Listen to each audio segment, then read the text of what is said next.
Bismillahirrahmanirrahim. Assalamualaikum warahmatullahi wabarakatuh. Alhamdulillah alladzi arsala rasulahu bil huda wa dinil haq liyudhhirahu 'ala dini kullihi wa kafa billahi syahida. Asyhadu an la ilaha illallah wahdahu la syarikalah wa asyhadu anna Muhammadan abduhu wa rasuluh. Amma ba'd. Ikhwan wal akhwat, tulab wa talibat kelas 9 MKW yang dimuliakan Allah Subhanahu wa taala. Alhamdulillah pada kesempatan kali ini kita bisa melanjutkan pelajaran kita. Kita sampai di pelajaran kelima. Judulnya adalah barang siapa menaati ulama dan umara dalam perkara mengharamkan apa yang dihalalkan Allah atau menghalalkan apa yang telah diharamkan Allah, berarti ia telah mempertuhankan mereka. Ya. Jadi jelas ini ya, kalau orang sangat taat kepada orang lain, ya, sudah diharamkan tetapi dihalalkan lalu dia ikuti, atau sesuatu yang sudah jelas dihalalkan malah diharamkan lalu dia ikuti, maka orang seperti ini menjadikan tokoh yang dia ikuti itu sebagai sesembahan, ya, selain Allah. Masya Allah, ya. Tujuan pembelajaran yang pertama, murid dapat menerangkan hukum menaati seorang dari kalangan makhluk dalam penghalalan atau pengharaman. Yang kedua, murid dapat menyebutkan beberapa bentuk akibat yang dikhawatirkan karena menyelisih perkara Allah Ta'ala. 3, murid senantiasa mendahulukan ucapan Rasul Shallallahu Alaihi Wasallam dalam semua urusan daripada ucapan siapapun. Kita baca ya mukadimahnya dulu. Menaati Allah dalam penghalalan dan pengharaman termasuk peribadahan kepada Allah. Jadi kalau Allah mengatakan ini halal, kita lakukan. Ini haram, kita jauhi. Ini berarti kita beribadah kepada Allah. Karena tidak ada yang berhak membuat syariat kecuali Allah semata. Dan menaati seorang dari kalangan makhluk dalam perkara menghalalkan penghalalannya atau pengharaman, ini merupakan syirik besar, tolong kasih garis bawah ya, yang bisa menghilangkan tauhid seorang hamba. Kalau hal itu, tapi ada catatannya ya, kasih garis bawah di belakangnya. Kalau hal itu dilakukan dengan keridhaan, mengetahui dan meyakininya. Ya. Nah, jadi kalau seorang itu ya menokohkan seseorang, ya, lalu ya, tokohnya itu diikuti, mati urip melu kowe Pak. Jadi mau hidup mau mati ikut tokohnya itu. Semua yang dia ucapkan dia taati, walaupun itu bertentangan dengan syariat Islam. Semua yang dilarang oleh si tokoh tersebut dia jauhi, walaupun itu justru disuruh oleh syariat Islam. Kalau dia ridho dengan si tokoh tersebut, dia paham dan benar-benar meyakini bahwa si tokoh tersebut orang yang harus dia taati 100%, maka ini bisa keluar dari Islam orang seperti ini. Masya Allah ya. Namun kalau hanya ikut-ikutan saja ya, para ulama menyebutkan ya hukumnya tentunya berbeda. Jadi untuk mentakyin perkara tersebut ya, mengatakan orang ini telah keluar atau tidaknya dari Islam ya, para ulama menyebutkan pembahasannya ada di qadhi ya. Qadhi ya. Kalau di sini seperti hakim syariat.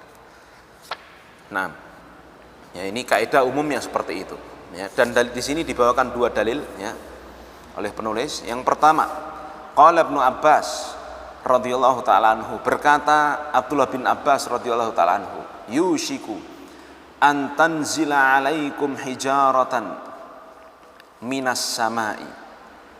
Hampir-hampir yushiku ya, hampir-hampir akan turun atas kalian batu dari langit ya, batu-batu dari langit. Aqulu qala Rasulullah sallallahu alaihi wasallam wa taquluna qala Abu Bakrin wa Umar.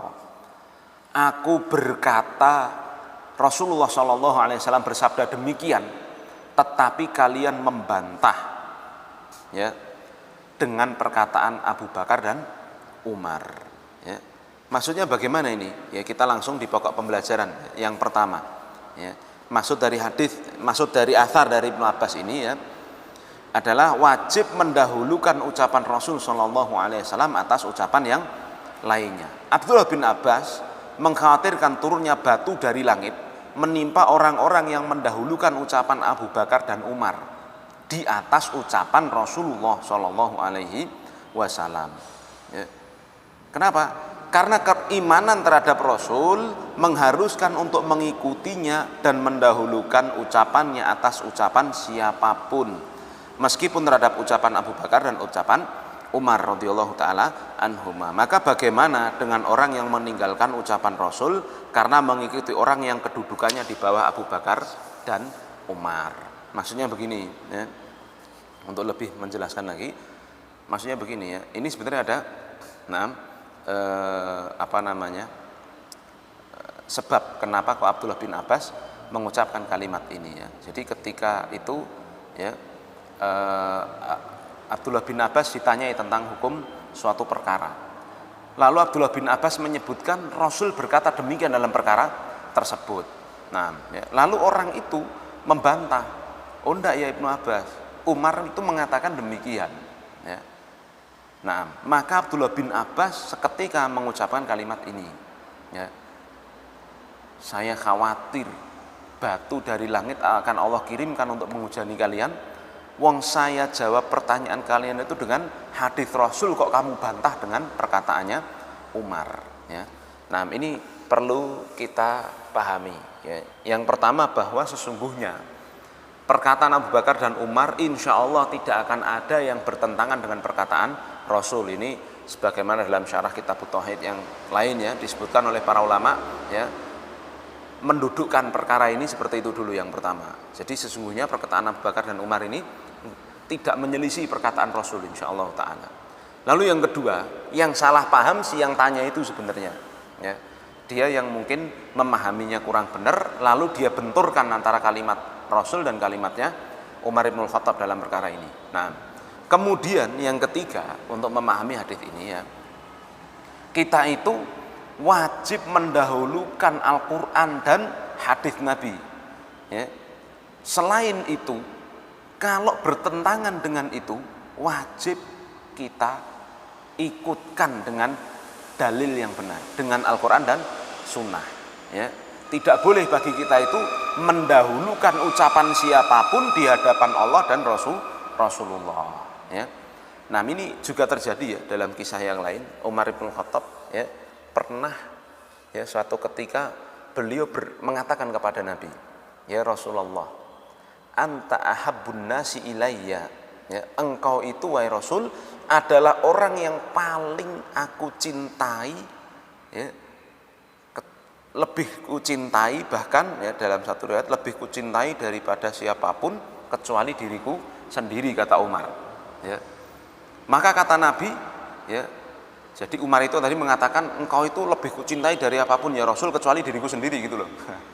Lalu Nabi ya mengatakan, la ya Umar ya, enggak seperti itu wahai Umar, sampai aku yang lebih engkau cintai dari siapapun, itu baru benar ya.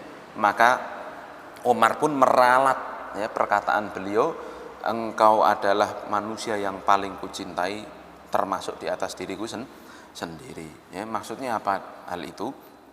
Maksudnya ini cerminan ya, bahwasanya Umar bin Khattab saja ya itu tunduknya 100% ya kepada Allah, kepada Rasulullah. Beliau tidak membawa hawa nafsunya lebih daripada Allah dan Rasulullah. Ini yang patut kita pahami. Oleh sebab itu ya, jika ada orang yang ternyata kedudukannya di bawah sahabat ya, zaman sekarang siapa yang ada yang lebih di atas sahabat? Tentunya kan tidak ada ya. Jika sahabat pun demikian terhadap Rasul, maka orang-orang selain sahabat tentunya lebih berhak untuk tidak boleh mendahulukan perkataan tokoh di atas dalil, begitu ya. Jadi ini intinya. Kalau ada Al-Quran ngomong demikian, ada hadis ngomong demikian, ya udah kita ikuti ya. Imam Syafi'i pun mengatakan insahhal hadis fahuwa madhabi. Kalau ada hadis itu sahih, ya itulah madhabku. Jadi dalam Imam Syafi'i berpendapat dalam kitab-kitab beliau, dalam tulisan-tulisan beliau itu rujuk secara langsung kalau ada yang memang bertentangan dengan hadis sahih.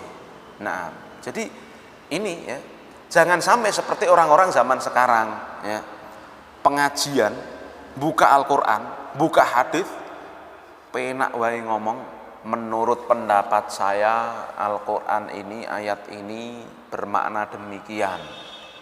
Menurut pendapat saya perkara ini, hadis ini bermakna demikian. Dia tidak membawakan riwayat-riwayat para sahabat, para ulama. Jadi langsung ngomong menurut pendapat saya. Wah, ini berarti orang yang sangat lancang, ya. Dia berani mendahulukan pendapatnya di atas Al-Quran dan sunnah Nabi. Dia berani mendahulukan pendapatnya di atas para ulama. Ya, ini perkara yang tidak patut. Apa ada zaman sekarang? Banyak sekali ya. Nah, nanti ya suatu saat ketika antum mungkin kuliah ya, atau mungkin ya sudah dewasa nanti insya Allah ya, akan melihat ya, banyak di sana sini orang yang tidak mau memakai perkataan Allah, tidak mau memakai perkataan Nabi, tidak mau memakai perkataan para ulama. Ya akhirnya bagaimana? Ya akhirnya terjerumus ke dalam berbagai macam kesesatan dan juga kesalahan. Contoh yang sangat jelas sekali adalah orang-orang filsafat ya, yang mereka ingin memahami agama seenaknya sendiri ya, menurut mereka sendiri, menurut hawa nafsunya sendiri. Maka di sini jelas sekali ya, kita kembali pada permasalahan bahwa intinya pokok pelajaran yang pertama, kita itu tidak boleh mendahulukan perkataan siapapun ya dibandingkan perkataan Allah dan perkataan Nabi Shallallahu Alaihi Wasallam. Ya, saya kasih contoh lebih detail lagi. Kalau ada orang nyuruh ataupun membolehkan makan daging anjing misalkan, loh nggak ada dalam Al-Quran pengharaman anjing misalkan, ya. Tapi kalau kita buka hadis, ya, buka kitab-kitab hadis itu gampang sekali, ya, itu akan ketemu masalahnya. Dalam satu hadis yang sahih Nabi mengatakan naha Rasulullah Shallallahu Alaihi Wasallam an thamanil kalbi. Rasul melarang dari harganya anjing, ya. Harganya dilarang, jual belinya dilarang, kok dimakan? Itu berarti kan lebih tidak boleh, ya. Maka dari itu, nah, dalam perkara seperti ini kita harus merujuk kepada pemahaman yang benar, kepada Al-Quran, kepada Sunnah, dan kepada pemahaman para sahabat. Ini contoh ya. Maka kalau ada orang makan daging anjing gara-gara ngikutin tokohnya, itu berarti dia mendahulukan perkataan tokohnya tersebut di atas perkataan Rasul. Mafhum ya. Contoh lebih gamblang lagi zaman now ya, banyak masalah sekarang itu kayak politik misalkan ya. Allah Rasulullah Shallallahu Alaihi Wasallam ya, melarang untuk menjelek-jelekkan kehormatan orang lain, ya, melarang menjelekkan kehormatan orang lain. Tetapi banyak tokoh-tokoh, ya saya nggak mau sebut ya, zaman now, zaman sekarang atau mungkin setelah era demokrasi, banyak orang yang menghasung, mengajak manusia untuk menjelek-jelekkan perkara, menjelek-jelekkan kehormatan penguasa, menjelekkan kehormatan kaum muslimin, menjelekkan kehormatan orang lain di hadapan umum, bebas-bebas saja itu. Nah, maka kalau ada tokoh seperti ini lalu kita ikuti, lah itulah yang dimaksud dengan pembahasan kita ini. Berarti ya, tokoh tersebut dijadikan pembuat syariat selain Allah, pembuat aturan kehidupan selain Allah Subhanahu wa Ta'ala. Ya, nanti juga banyak ya aturan-aturan ya yang dibuat manusia, ya, yang dibuat partai politik misalkan ya, itu jelas-jelas menyelisihi syariat. Ya.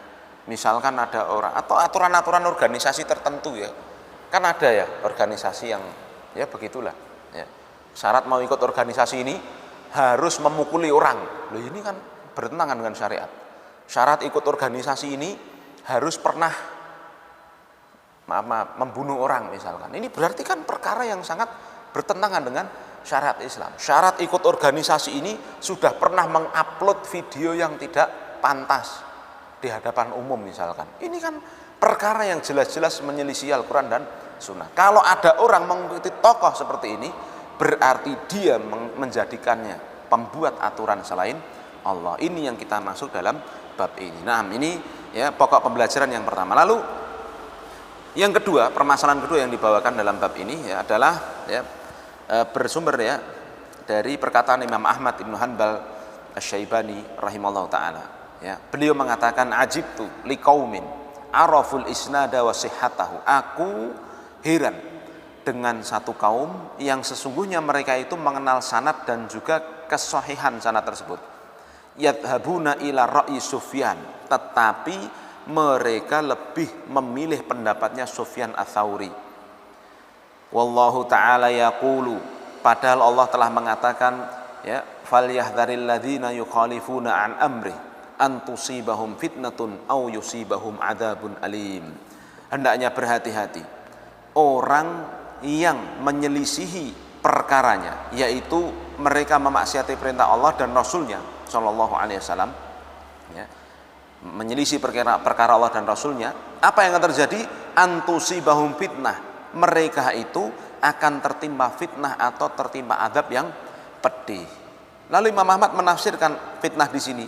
Atadri mal fitnatu, tahu enggak kamu apa arti fitnah di situ? Al fitnatu asyirku. Fitnah yang dimaksud di sini adalah kesyirikan, menyekutukan Allah. La'allahu idza radda ba'da qawlihi, ya, an yaqa'a fi qalbihi syai'un minaz-zayhi fayahliku, ya, yang mana jika dia itu, ya, menolak beberapa sebagian dari firman Allah dan sabda Nabi, akan terjatuh, akan terjadi di dalam hatinya itu kesesatan, yaitu menyimpang dari kebenaran yang akhirnya menghantarkan dia kepada kebinasaan. Dan termasuk kesyirikan yang dimaksud oleh Imam Ahmad di sini. Ya, jadi kan gini, Imam Ahmad itu mengatakan begini. Allah tuh mengatakan falyahdharil ladzina yukhalifuna an amri. Hendaknya berhati-hati orang yang menyelisihi perkaranya, yaitu menyelisih firman Allah dan sabda Nabi. Apa yang akan terjadi? Antusibahum fitnah. Orang itu akan tertimpa fitnah. Fitnah yang di sini yang dimaksud oleh Imam Ahmad, ya, dimaksud apa? Tafsirannya, ya, dikatakan oleh Imam Ahmad adalah kesyirikan. Nah, bisa syirik besar, bisa syirik kecil. Bagaimana prosesnya? Dia menolak firman Allah, sabda Nabi, lalu terjatuh dalam hatinya itu kesesatan, lalu dia memilih untuk mengikuti kesesatan itu. Nah, sejauh mana kesesatan itulah yang akan mengantarkan dia ke dalam syirik besar atau syirik kecil. Kalau ternyata kesesatannya itu kesesatan yang besar, ya berarti itu dia akan mengikuti, ya, syirik yang sampai tingkat yang besar pula. Kalau kesesatannya itu ringan, ya tentunya sesuai dengan tingkatannya. Maka ini yang dimaksud oleh Imam Ahmad bin Hanbal rahimallahu ta'ala, bahwa orang yang menyelisihi perintah Allah, sabda Nabi, dia akan tersesat, ya.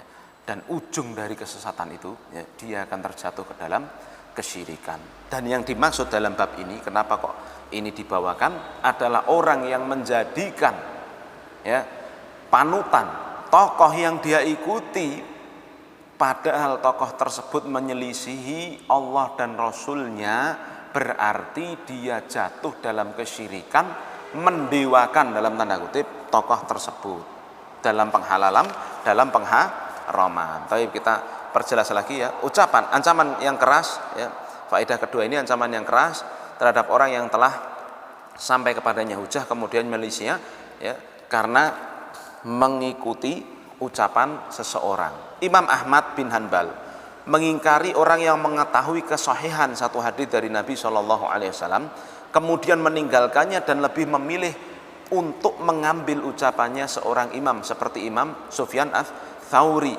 Ya, beliau adalah imam dalam masalah ilmu dan wara' yang kadang tersembunyi baginya dalil, ya, dan sunnah. Ya. Nah, maksudnya Imam Ahmad ini hanya mencontohkan, ya. Ya, tentunya memang ini ada sebab kenapa Imam Ahmad mengatakan kalimat ini, ya. Jadi ada Imam Ahmad, ya, ditanya tentang satu permasalahan, ini dalilnya, ini qala Allah, ini qala Rasul, tapi dibenturkan dengan orang yang tanya itu malah membenturkannya dengan pendapatnya Sufyan Ats-Tsauri. Sufyan Ats-Tsauri bilang begini. Nah, ya. Nah, maka Imam Ahmad bukannya menjelekkan Sufyan Ats-Tsauri di sini. Kita harus pahami, ya.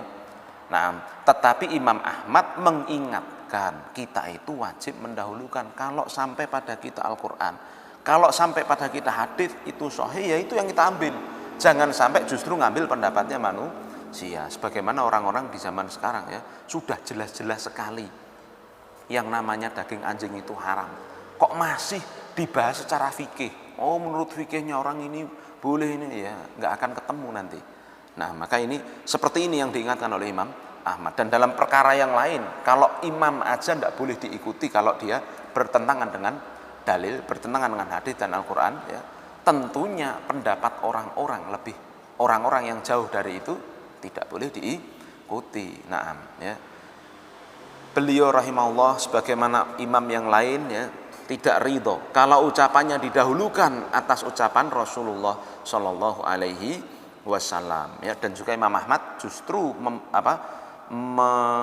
mengingatkan bahwa jangan sampai ucapannya Imam Sufyan Ats-Tsauri dijadikan dalil untuk membantah dalil Al-Quran dan Sunnah, begitu.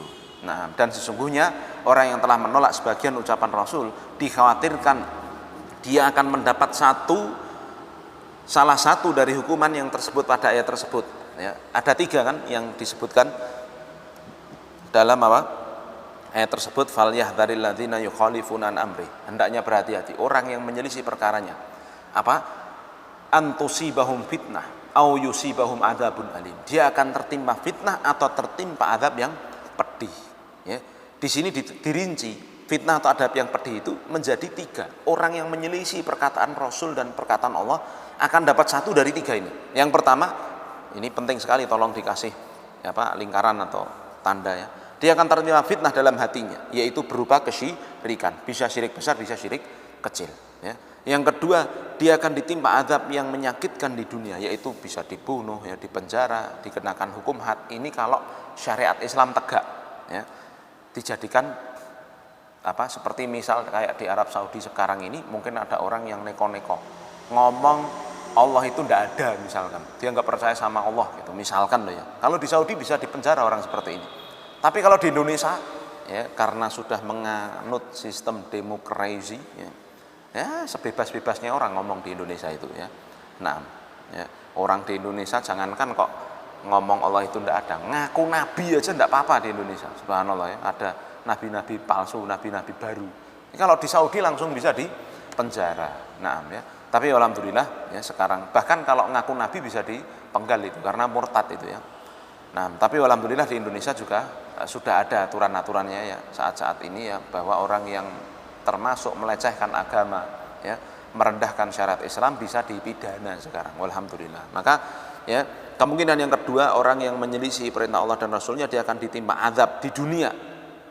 Lalu kemungkinan yang ketiga, ya, dia akan mendapatkan azab yang menyakitkan di akhirat. Nah, maka, ya, ini perlu kita sadari bahwa Al-Quran dan Sunnah itu adalah sumber hukum yang paling utama, sumber dari segala sumber hukum. Maka tidak boleh bagi kita untuk mengakhirkan sumber hukum ini daripada perkataan orang lain. Kalau ada Al-Quran demikian, hadis mengatakan demikian, dan hadisnya itu sahih, kita amalkan itu, ya. Tidak boleh kita mengamalkan, ya, perkataan tokoh-tokoh, ya, yang menyelisihinya. Lalu dari situ kita nanti akan paham, ya, kita akan menokohkan seseorang sesuai dengan ketaatan tokoh tersebut kepada Al-Quran dan Sunnah. Jadi kalau tokoh itu nggak taat sama Al-Quran dan Sunnah, ngapain kita tokohkan, ngapain kita puji, ngapain kita ikuti pendapatnya, ya. Seperti, ya, maaf, seperti tokoh-tokoh, ya, apalagi di Indonesia kan banyak, ya, politik kiri, politik yang berhaluan kiri, apa itu politik yang non agamis. Oh, itu nggak ada sama sekali hormatnya terhadap agama, ya, sampai mengatakan Al-Quran itu hanyalah kidung lah, walayatubillah, ya. Mengerikan sekali, ya, mengatakan azan itu tidak lebih baik daripada, ya, mungkin mereka katakan senandung-senandung Jawa lah dan sebagainya. Maka orang-orang seperti ini, ya, inilah yang akan mereka dapatkan, fitnah, kesesatan dalam hatinya, bisa dapat azab di dunia, nanti di akhirat bisa dapat azab. Itu urusannya Allah Subhanahu wa ta'ala. Dan kita doakan semoga siapapun dari kalangan kaum muslimin yang masih, ya, lancang terhadap Al-Quran dan Sunnah untuk bisa kembali kepada jalan yang benar, mengikuti Al-Quran dan Sunnah dengan baik di atas pemahaman para sahabat, ya. Dan tugasnya ini tolong ditulis dulu di buku, ya. Nanti insya Allah saya tagih Dan tolong ya dihafalkan dari hadis bab 1 sampai bab 5 ya. Nanti bab 6 ini akan ada setoran dalil dari bab 1 sampai bab 6 ya. Nanti setelah saya jelaskan bab 6 akan ada tagihan setorannya. Taib, subhanakallahumma bihamdika asyhadu an la ilaha illa anta astaghfiruka wa atubu ilaik. Assalamualaikum warahmatullahi wabarakatuh.